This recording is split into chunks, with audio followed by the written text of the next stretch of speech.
Les balados jeunesse, espace pour la vie.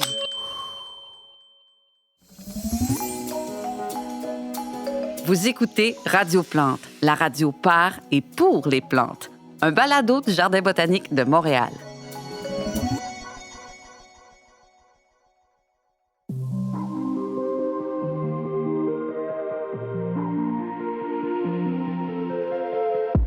Bonsoir, je suis Zoé Dionné et bienvenue à l'émission On se cultive, l'émission de Radio Plante qui voit le soleil se coucher et où on discute littérature, art et musique.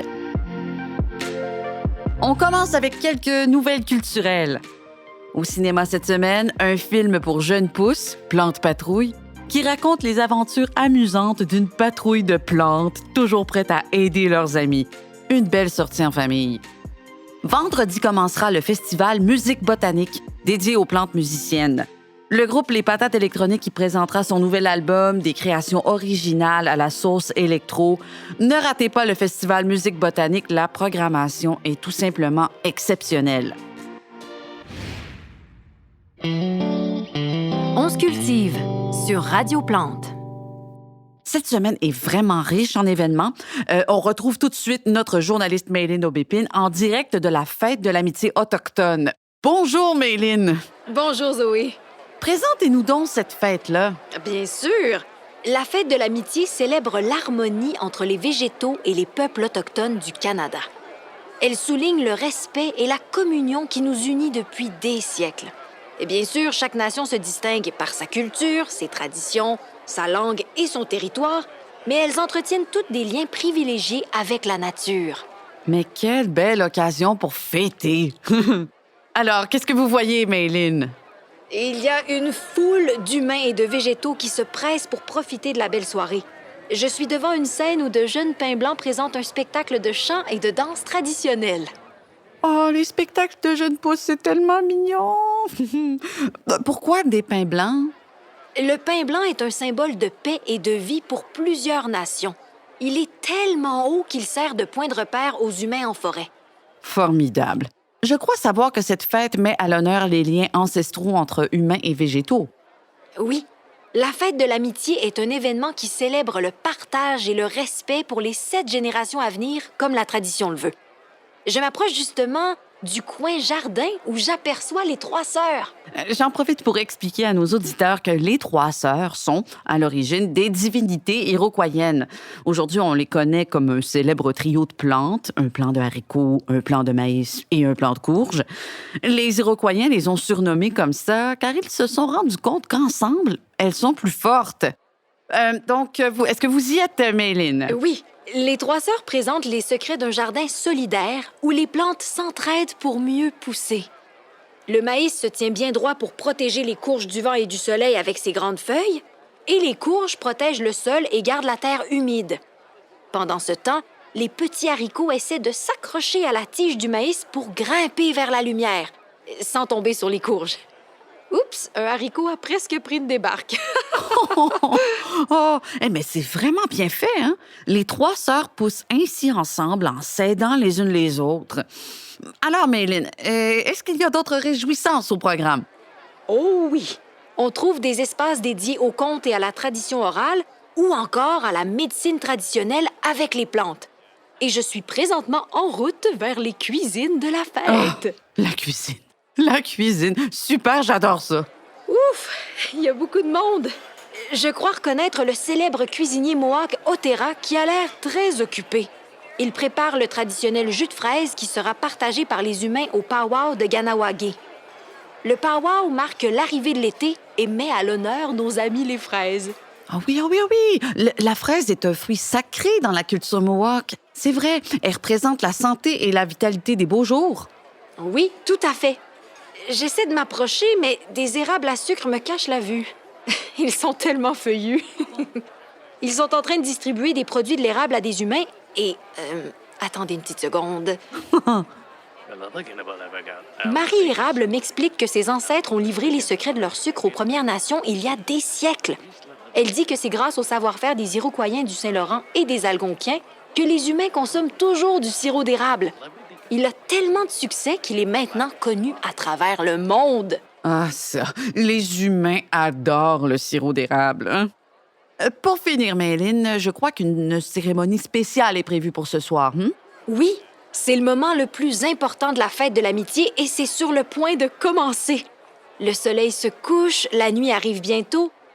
Pendant la cérémonie, les représentants des Premières Nations vont rendre hommage au monde végétal et remercier la nature pour son abondance et sa générosité.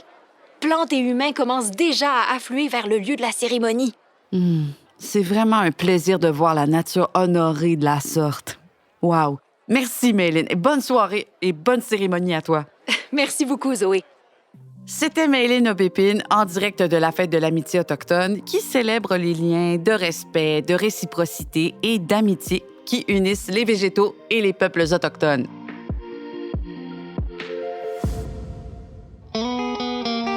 On se cultive sur Radio Plante. Maintenant que la nuit est tombée, c'est l'heure du conte sur Radio Plante. Je reçois en studio un conteur d'exception, Monsieur Frêne Pellerin. Frêne, bonsoir. Merci d'être avec nous. Bonsoir, Zoé. Tout le plaisir est pour moi. Frêne, vous venez nous présenter un conte appelé Nos racines qui raconte l'histoire des plantes depuis la nuit des temps.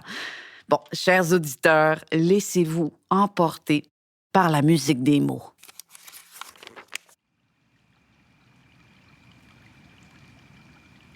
C'était un soir d'été à Montréal. Et j'écoutais les sons de la ville de mon petit mètre carré de terre sur un trottoir anonyme. J'avais les pensées envahies des troubles du présent. Les polluants, les coupes à blanc, les insectes envahissants. Et je me demandais, ça s'en allait où? Puis là, j'ai entendu dans le vent le chuchotement de feuilles d'un vieil ami. C'était le Ginkgo biloba. Lui aussi regardait la vie passer de son trottoir, mais ça le vexait pas. Ça vit longtemps, les Ginkgo, puis il en avait vu passer. Et avant ça, c'est mon oncle puis c'est ma tante lui ont raconté les histoires d'avant. Les premiers Ginkgo, ils sont apparus il y a des centaines de millions d'années, avant les dinosaures, dans un monde sans fleurs. Puis tu sais, Zoé, il m'a dit « T'inquiète, petit frêne, nous, les plantes, on en a vécu des incroyables. Des sécheresses, et pire encore, des ères de glace. Mais on est toujours là. On s'est adapté au changement de la Terre depuis l'aube des temps. » Ah ouais? À l'aube des temps, qui m'a dit. Avant qu'il y ait des abeilles puis des humains, des salades César puis des végétariens, il y avait la Terre, hein? Vide de vie. Les premiers êtres vivants qui sont arrivés, c'était des petites bactéries toutes simples. Ils étaient 1000 fois plus petites qu'un grain de sel. Elles vivaient dans l'eau, puis elles flottaient. Puis après des centaines de millions d'années, tranquillement, pas vite, sous les rayons du soleil, ils ont développé la capacité de faire de la photosynthèse. C'était les premiers à le faire.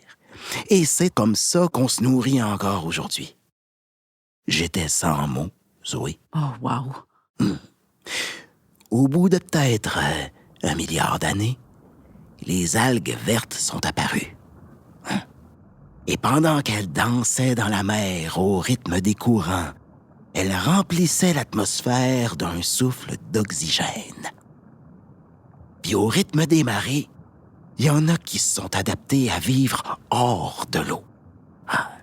C'est elles, les ancêtres de toutes les plantes qui couvrent maintenant notre belle planète.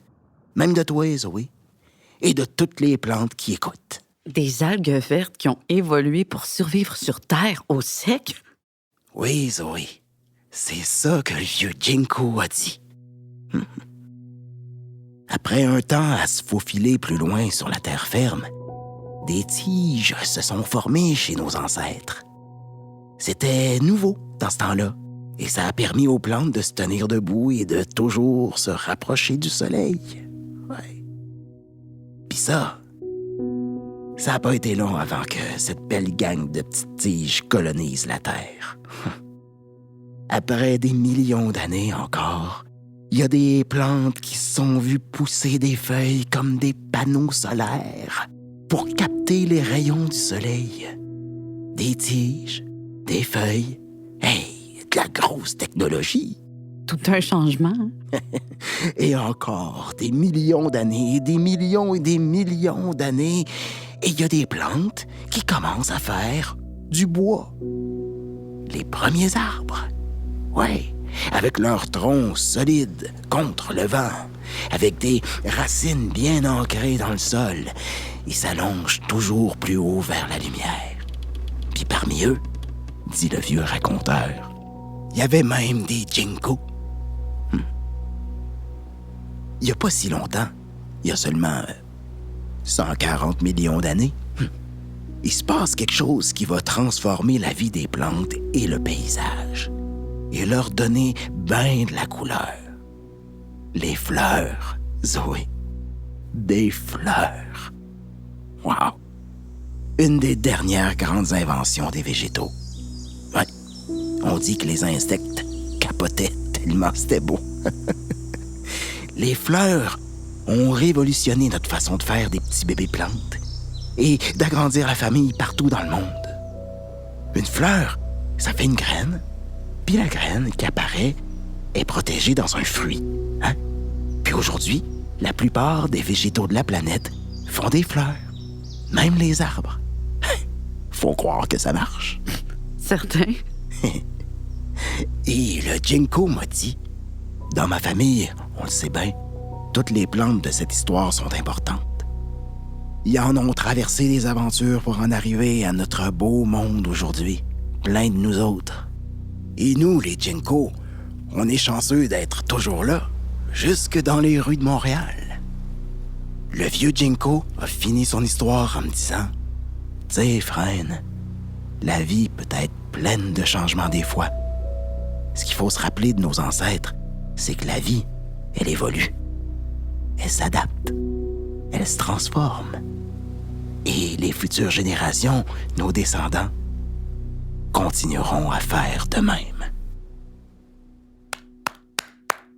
Oh, bravo, Frank, bravo. Oh, t'es vraiment formidable. Merci bien. Ben voilà, auditeurs et auditrices, des milliards d'années d'évolution et des inventions incroyables. Et aujourd'hui, tant de diversité et autour de nous, toute la beauté du monde. De quoi nourrir votre imagination à la maison. D'ailleurs, notre émission touche à sa fin. Bonne nuit et beaux rêves. Je suis Zoé Dionné. On se retrouve la semaine prochaine. Vous écoutiez On se cultive sur Radio Plante, la radio par et pour les plantes.